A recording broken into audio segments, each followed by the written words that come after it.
आप तो stock market के गुरु हैं। आपसे मेरा एक सवाल है, 31 मार्च 2025 को हमें पता चला कि DIIs का NSE की शेयर होल्डिंग्स थी उनकी, वो थी 17.62%, वेयर एज FIIs की 17.22 थी। ये जो major structural change in Indian capital market हुआ है, इसको आप किस नज़रिए से देखते हो, short term and long term? ये एक बहुत बड़ा वाला पॉजिटिव सेंटीमेंट है। जब इंडियन मार्केट की अपनी सेंसेक्स और अपने निफ्टी 50 के अंदर भागीदारी बढ़ गई, तो इसका मतलब है कि मार्केट पे कंट्रोल हमारा आता चला जा रहा है। इंडियंस जो करते हैं वो अति में करते हैं।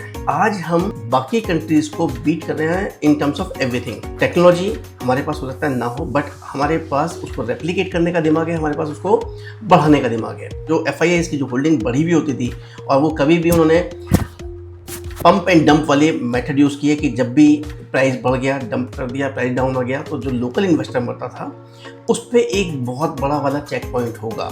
बट एक कंट्रोलिंग पॉइंट जो है ये है, आई एम श्योर, क्योंकि DIIs की जितनी भी पॉलिसी हैं वो इंडियन गवर्नमेंट से भी गवर्न होगी, और वो जो एंटिटीज़ हैं DIIs वाली, वो कहीं ना कहीं पे गवर्नमेंट के फ्रेमवर्क और एम्बिट में आता है कि उनके ऊपर कंट्रोल है कि कब बेचना है नहीं बेचना, और उस पर कंट्रोल किया जाता है। वेयरएज जो FII की जो होल्डिंग है या उस पर जो कंट्रोल है वो नहीं आता है। यदि ये DII की कंट्रोल हमारी बढ़ती जा रही है और बाहर का पार्टिसिपेशन कम होता चला जा रहा है, इसका मतलब है कि हमारे पास कैश रिच होकर चले जा रहे हैं। हमारे पास किसी भी टाइम पे कोई भी मार्केट के सेंसेक्स या निफ्टी 50 या कोई भी और बाकी इंडेक्स को मैनेज करने के लिए हमारे पास एक्स्ट्रा पैसे आते चले जा रहे हैं। जब हमारे पास हम एक्स्ट्रा पैसे आ गए और हम ये सीना चौड़ा करके खड़े हो गए कि बेचना है जिसको बेचो, हम खड़े हैं सपोर्ट करने के लिए, तो जो मार्केट में जो पैनिक की सिचुएशन होती है वो पैनिक की सिचुएशन नहीं आएगी।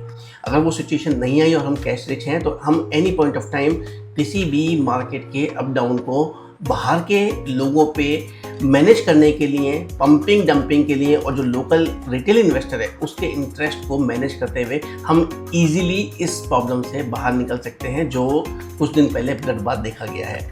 जैसे जैसे DIIs की पार्टिसिपेशन बढ़ता जाएगा, FIIs और FDIs का पार्टिसिपेशन कम होता चला जाएगा।